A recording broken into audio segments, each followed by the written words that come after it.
जैसा कि मित्रों हमने संगठन के बारे में चर्चा की थी।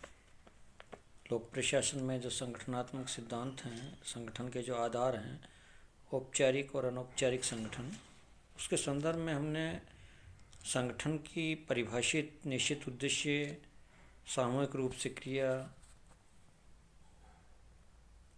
और उस कार्यों में सामूहिक प्रयास को हम संगठनात्मक दृष्टिकोण देते हैं। संगठन की विभिन्न विशेषताओं के आधार पर संगठन व्यक्ति समूह है, चाहे वह छोटा हो या बड़ा। यह समूह कार्यकारी नेतृत्व के निर्देशन के अधीन संगठित होकर कार्य करता है। यह समूह के उत्तरदायित्व को परिभाषित करता है। यह प्रबंध का यंत्र है संगठन। इसके अभाव में प्रबंध अपना कार्य व्यवस्थित ढंग से नहीं कर सकता। समूह के प्रयासों को निर्देशन के द्वारा नियंत्रित किया जाता है। यह एक क्रियात्मक विचारधारा है। यह संरचनात्मक संबंध को स्थापित करती है। यह कर्तव्य और उत्तरदायित्वों का निश्चित विभाजन का स्वरूप निर्धारित करता है। इसमें श्रम विभाजन, अधिकार, दायित्वों के विभाजन के आधार पर नियोजन किया जाता है। और संगठन या संगठन के जो प्रकार हैं, उसमें दो प्रकार के संगठन पाए जाते हैं। औपचारिक, जिसे हम यांत्रिक कह सकते हैं, जिसे इंजीनियरिंग संगठन कह सकते हैं, जिसे संरचनात्मक और कार्यात्मक संगठन कह सकते हैं। और दूसरा है अनौपचारिक संगठन, सामाजिक, मनोवैज्ञानिक संगठन या मानवतावादी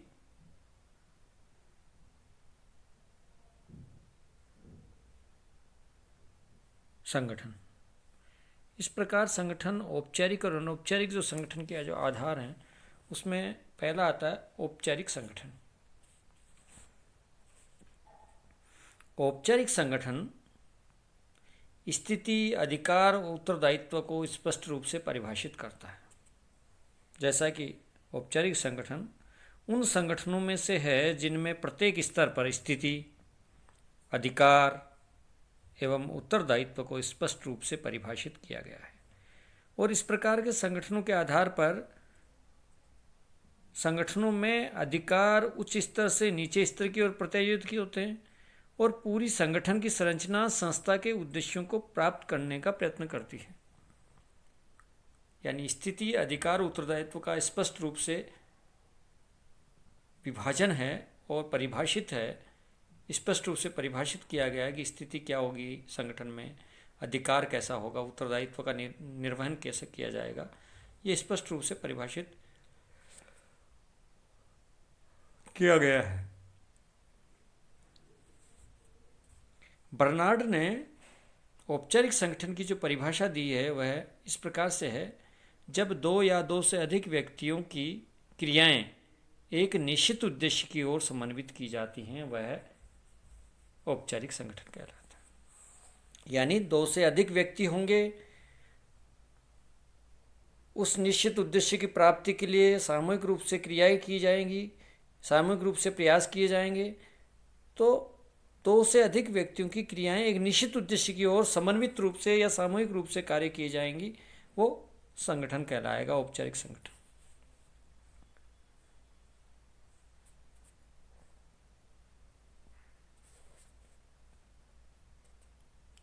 औपचारिक संगठन के अंतर्गत संयंत्र की पद्धति, नीतियों, नियमों को सम्मिलन, जो ये अभिव्यक्त करते हैं कि तकनीकी उत्पादन के कार्य को प्रभावी ढंग से पूर्ति के लिए व्यक्ति का एक व्यक्ति के से दूसरे व्यक्ति का साथ क्या संबंध होगा, यह मानव संगठन और तकनीकी संगठन के मध्य अपेक्षित संबंधों को निर्धारित करता है।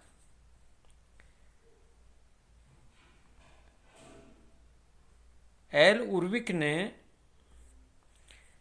एलिमेंट्स ऑफ एडमिनिस्ट्रेशन में संगठन से तात्पर्य औपचारिक ढांचा, जिसकी रचना स्पष्ट सिद्धांतों, नियमों और उपनियमों के आधार पर विशेषज्ञों द्वारा की जाती है। इसी प्रकार साइमन स्मिथ वर्ग के अनुसार औपचारिक संगठन वह है जिसमें व्यवहार संबंधी संबंधों का जानबूझकर औचित्य के आधार पर संगठन के सदस्यों के लिए योजनाबद्ध कर दिया जाता है। लुई एलन के अनुसार वह संगठन जिसमें प्रत्येक व्यक्ति के लिए निश्चित कार्यों की व्यवस्था होती है, यानी लुई एलन ने जो औपचारिक संगठन को परिभाषित किया गया है उसमें यह है कि वह संगठन जिसमें प्रत्येक व्यक्ति के लिए निश्चित कार्य दिए गए हैं, निश्चित कार्यों की व्यवस्था होती है, जिसमें प्रत्येक व्यक्ति के अधिकार, कार्य तथा उत्तरदायित्व का स्पष्ट विभाजन होता है, स्पष्ट रूप से उल्लेखित होते हैं। इसमें कार्यरत व्यक्ति अपने उद्देश्यों की प्राप्ति के लिए प्रभावी ढंग से मिलकर कार्य करते हैं, यानी संगठन में एक से अधिक व्यक्ति होंगे, निश्चित उद्देश्य होगा और समन्वित रूप से या सामूहिक रूप से कार्य किया जाएगा, यानी इसमें अधिकार, कार्य और उत्तरदायित्व का स्पष्ट विभाजन है, स्पष्ट रूप से परिभाषित है और कार्यरत व्यक्ति अपने उद्देश्य की प्राप्ति के लिए प्रभावी ढंग से मिलकर कार्य करते हैं। ये लुई एलन का मानना है कि संगठन, औपचारिक जो संगठन है वह एक व्यवस्थित अधिकार, कार्य, उत्तरदायित्व में स्पष्ट रूप से विभाजित किए गए कार्यों में सामूहिक रूप से या प्रभावी ढंग से मिलकर कार्य करने का काम संगठन, औपचारिक संगठन कहलाता है। हर्बर्ट साइमन औपचारिक संगठन में अमूर्त तथा बहुत कुछ स्थायी नियमों का समावेश होता है, यानी औपचारिक हर्बर्ट साइमन का मानना है कि औपचारिक संगठन में अमूर्त तथा बहुत कुछ स्थायी नियमों का समावेश होता है जो प्रत्येक सदस्य के व्यवहार को प्रभावित करता है। यानी ऐसा औपचारिक संगठन जो अमूर्त दिखाई देता है और बहुत कुछ स्थायी नियमों का समावेश दिखाई देता है जो प्रत्येक सदस्य को व्यवहार को प्रभावित करता है। यानी किसी संगठन का समय निर्धारित होता है, जैसे आजकल महाविद्यालय में समय निर्धारण है कि 5.25 घंटे स्टे करना होता है, तो एक नियम है, उससे सारे प्रत्येक सदस्य का व्यवहार प्रभावित होता है। यानी कोई 10 बजे आ रहा है तो वो 3:15 बजे जाएगा, कोई 11 बजे आ रहा है तो 4:15 बजे जाएगा, निर्धारित 5.25 घंटे काम करते हैं। तो ऐसे संगठन में कुछ नियम बनाए जाते हैं जिससे सबका व्यवहार प्रभावित होता है, काम करने वाले प्रत्येक सदस्य के व्यवहार को प्रभावित करता है वह नियम, वह औपचारिक संगठन है। इस औपचारिक संगठन में की जो कैरेक्टरिस्टिक हैं, जो लाक्षणिक विशेषताएं हैं, वह इस प्रकार से हैं।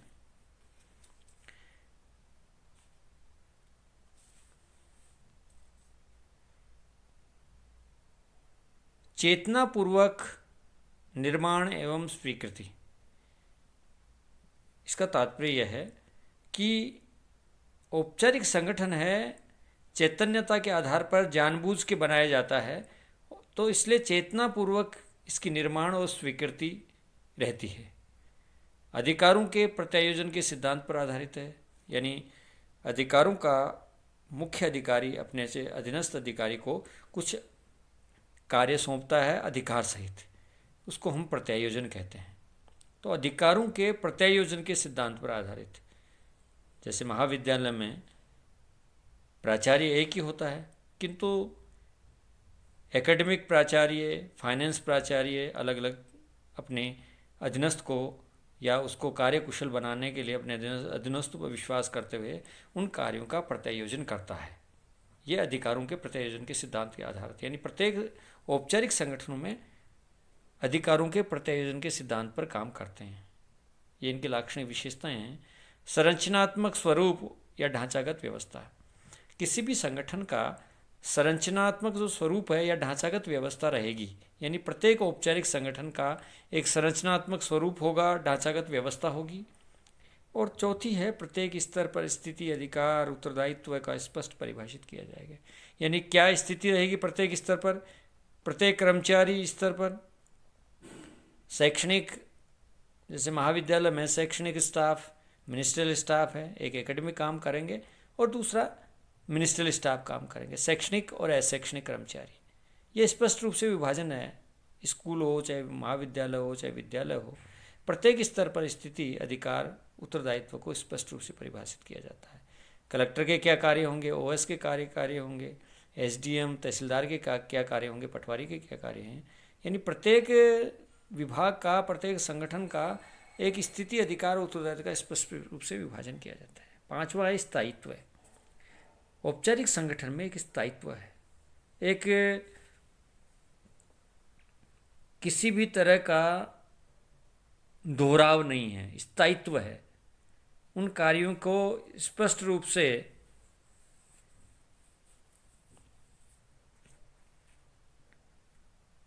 स्थायित्व मिला हुआ है, उसमें परिवर्तन नहीं होता। श्रम विभाजन होता है, आदेश की एकता का पालन किया जाता है और नियम और व्यवस्थाएं निर्धारित की जाती हैं। औपचारिक संगठन में स्थायित्व के साथ साथ नियम और व्यवस्थाएं प्रभावित हैं और नियम व्यवस्थाएं ही प्रत्येक सदस्य के व्यवहार को प्रभावित करती हैं, उसके अनुकूल कार्य करने को विवश करती हैं। ये एक तरह से औपचारिक संगठन की लाक्षणिक विशेषताएं कह सकते हैं। अब आता है औपचारिक संगठनों से लाभ क्या है। स्पष्ट रूप से कार्य उत्तरदायित्व का निर्धारण किया जाता है, प्रत्येक स्तर पर स्थिति, अधिकार, उत्तरदायित्व को स्पष्ट रूप से परिभाषित किया जाता है। तो सबसे पहला जो लाभ है औपचारिक संगठन का, वह है पारस्परिक मतभेद का अंत। अधिकारों और उत्तरदायित्वों का स्पष्ट रूप से व्याख्या परिभाषित होने से आपस में किसी तरह के मतभेद उत्पन्न होने की स्थिति में नहीं रहता, संभावना न के बराबर रहती है। इसलिए पारस्परिक मतभेद का अंत होता है औपचारिक संगठन से। नियम, उपनियम, व्यवहार, अधिकार, उत्तरदायित्व स्पष्ट रूप से परिभाषित होने से पारस्परिक मतभेद का अंत होता है। दूसरा है कार्यों में अतिराव नहीं होना। पूर्णतया नियोजित होने के कारण हमें इसमें से किसी का कार्य कोई दोहराव नहीं होता, यानी प्रत्येक व्यक्ति को अपना अपना दायित्व या कार्य सौंपा जाता है, इसलिए वो अपने अपने कार्य और दायित्व में लगे रहते हैं। प्रत्येक व्यक्ति को प्रत्येक विभाग में अपने अपने शाखा से कार्य दिया जाता है ताकि एक दूसरे के कार्यों में अतिक्रमण या अतिराव नहीं हो, दोहराव नहीं हो। इसलिए कार्यों में औपचारिक संगठन में अतिराव नहीं होता है। उत्तरदायित्वों में अंतर समाप्त। विभिन्न व्यक्तियों के उत्तरदायित्व निश्चित होने से उनके मध्य अंतर स्वतः ही समाप्त हो जाते हैं, यानी अपने अपने उत्तरदायित्व का निर्वहन करेंगे, इसलिए उनमें अंतर समाप्त होता है। कार्यों की तीव्रता। संगठन में टालम टोल की भावना नहीं रहती क्योंकि इसमें अधिकार और उत्तरदायित्व की स्पष्ट व्याख्या कर दी गई है, इसलिए कार्यों में तीव्रता देखी जा सकती है। उद्देश्य की प्राप्ति सरल। उद्देश्य को प्राप्त करने या उन तक पहुंचने का एक अत्यंत महत्वपूर्ण सरल साधन है, इसलिए उद्देश्य की प्राप्ति का औपचारिक संगठन एक सरल कार्य के रूप में परिणित होते हैं, या औपचारिक संगठन के द्वारा उद्देश्य प्राप्ति करना सरल है। निश्चित कार्य विभाजन से समन्वय। निश्चित कार्य विभाजन या श्रम विभाजन से आपस में समन्वय निश्चित होता है। किसी तरह का कोई अधिकारों का, कोई उत्तरदायित्वों का, कोई कार्यों का अतिक्रमण नहीं करता या कोई उन कार्यों पर दूसरा अतिक्रमण नहीं करता। इसलिए निश्चित कार्य विभाजन से एक व्यक्ति को निश्चित कार्य या विभाग में किस शाखा से कार्य किए जाएंगे, तो निश्चित कार्य विभाजन से समन्वय स्थापित होता है औपचारिक संगठन में। अव्यक्तिगत तथा तटस्थ संबंध। औपचारिक संगठन में कार्यरत व्यक्ति या कर्मचारी है, वो व्यक्तिगत संबंध या नहीं रखता, ये सभी का संबंध अव्यक्तिगत रहता है और तटस्थ भाव से कार्य करना है। यानी किसी भी संगठन में इमोशनल नहीं होकर तटस्थ भाव से या किसी से प्रेरित होकर, किसी धर्म, संप्रदाय, जाति, लिंग से तटस्थ होकर कार्य करना है औपचारिक संगठन में। इसलिए तटस्थ भाव से और अव्यक्तिगत रूप से काम करते हैं। उचित संसाधनों का समुचित उपयोग। इस प्रकार से संगठन में उचित संसाधनों का उपयोग करते समुचित उपयोग किया जाता है, क्योंकि उसमें उचित संसाधनों की बहुतायता रहती है, बाहुल्यता रहती है। इसलिए उचित संसाधनों के आधार पर उपयोग करते हुए समुचित उपयोग होता है। इसलिए हम कह सकते हैं कि औपचारिक संगठन में उचित संसाधनों का समुचित उपयोग किया जाता है और वो प्राप्त भी रहते हैं। अगला है निश्चितता। सुरक्षा की भावना, कार्यों को स्पष्ट होने के कारण कर्मचारी को सुरक्षा रहती है,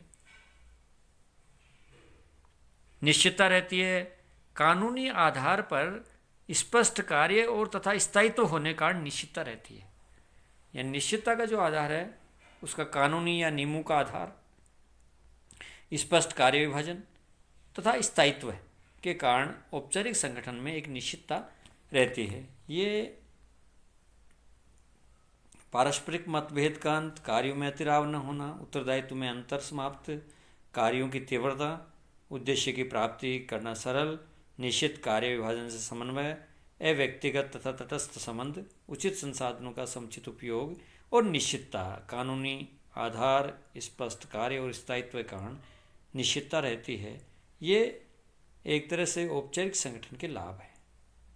हमने औपचारिक संगठन की विशेषताएं, परिभाषा, जिसमें 2 से अधिक व्यक्तियों की क्रियाएं एक निश्चित उद्देश्य की ओर समन्वित की जाती हैं, वह औपचारिक संगठन कहलाता है।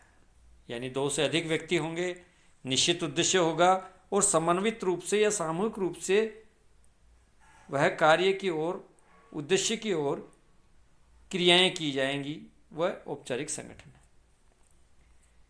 औपचारिक संगठन जानबूझ के बनाया जाता है, चेतनापूर्वक निर्माण और उसकी स्वीकृति होती है, अधिकारों के प्रत्यायोजन के सिद्धांत पर आधार होता है, स्थायित्व होता है, नियम होता है और ये पारस्परिक मतभेद का अंत होता है, कार्यों में अतिराव नहीं होता, उत्तरदायित्व में अंतर समाप्त हो जाता है, कार्यों में तीव्रता रहती है, उद्देश्य की प्राप्ति सरल होती है, निश्चित कार्य विभाजन से समन्वय होता है, अव्यक्तिगत और तटस्थ संबंध रहते हैं, उचित संसाधनों का समुचित उपयोग किया जाता है, निश्चितता रहती है। इस प्रकार औपचारिक संगठन के ये लाभ हैं। आज के लिए इतना ही। धन्यवाद।